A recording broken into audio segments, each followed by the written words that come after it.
ओम श्री गुरुवे नमः। ओम शांति शांति शांति। प्रणाम भगवान। भगवान योग वासिष्ठ महारामायण से निर्वाण प्रकरण उत्तरार्ध और सर्ग नंबर 52 लेते हैं भगवान, जिसमें शीर्षक है सृष्टि की असत्यता और एकमात्र अखंड ब्रह्म सत्ता का प्रतिपादन। श्री वशिष्ठ जी कहते हैं, रघुनंदन, यह जगत मूढ़ पुरुष की दृष्टि में है, इसलिए उसके मन में भी है, परंतु जो विवेकी पुरुष है वह शास्त्र द्वारा निश्चित तथा पूर्वापर से समन्वित अर्थ को ही देखता है और उसी को ग्रहण करता है। शास्त्र निषिद्ध वस्तु दृष्टिपथ में आ जाए तो भी वह न तो उसकी ओर देखता है और न उसे ग्रहण ही करता है। सभी प्रकारों से युक्ति है, जो कुछ भी स्थावर जड़गम जगत दिखाई देता है वह सब कल्प के अंत में नष्ट हो जाता है। सृष्टि के पहले जो संसार की शोभा नष्ट हो चुकी थी वही फिर आविर्भूत हुई है। इसका उल्लेख करना असंभव है, क्योंकि नष्ट हुई वस्तु की फिर उत्पत्ति कैसे संभव हो सकती है। यदि नष्ट की उत्पत्ति होती तब यह संदेह किया जा सकता था कि यह वही है या अन्य, परंतु हम तो अनुभव का स्मरण करने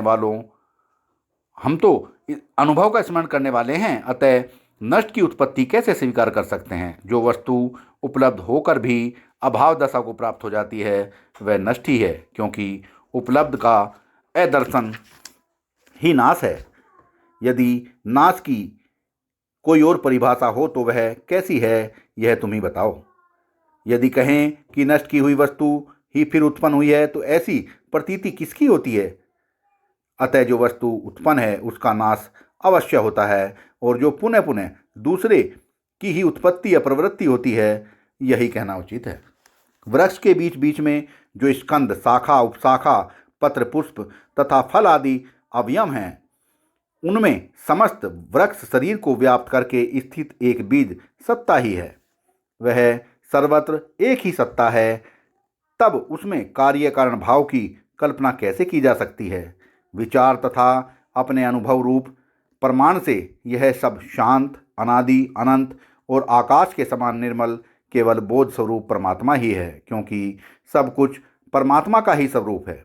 वह परमपद स्वरूप परमात्मा वाणी का अविषय, अव्यक्त, इंद्रियातीत, नाम रूप से रहित, सर्वभूत, स्वरूप, शून्य में तथा सत असत भी वही है।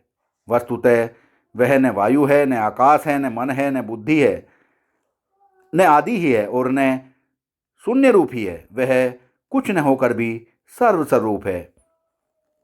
कोई और ही अर्थात विलक्षण एवं अनिर्वचनीय परम व्योम अर्थात चिन्मय आकाश रूप है। उस परम पद में स्थित एवं समस्त कल्पनाओं से मुक्त तत्वज्ञानी ही उस परमात्म वस्तु का अनुभव करता है।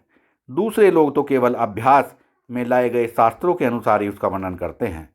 वास्तव में वह परमात्मा न काल है, न मन है, न जीव है, न सत है, न असत है, न देश है, न दिशा है, न इनका मध्य है, न अंत है, न बोध है और न अबोध ही है।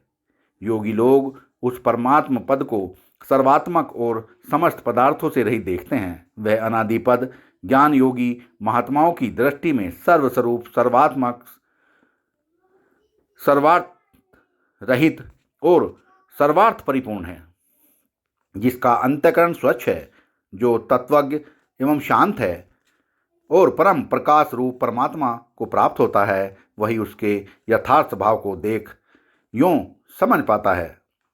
जैसे स्वर्णपिंड के भीतर आभूषण तथा मुद्रा आदि का समूह केवल कल्पित है, उसी प्रकार यह तुम और मैं इत्यादि के रूप में प्रतीत होने वाला भूत, वर्तमान और भविष्य काल के जगत का भ्रम उस परमात्मा में कल्पना से ही स्थित है, वास्तव में नहीं।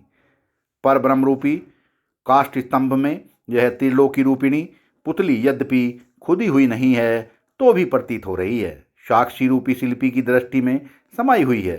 खंबे में तो खुदी हुई पुतलियां ही दृष्टिगोचर होती है, परंतु उस क्षोभ रहित पर ब्रह्म परमात्मा रूपी महासागर में बिना हुए ही ये सृष्टि की तरंगे दृष्टिगोचर हो रही हैं।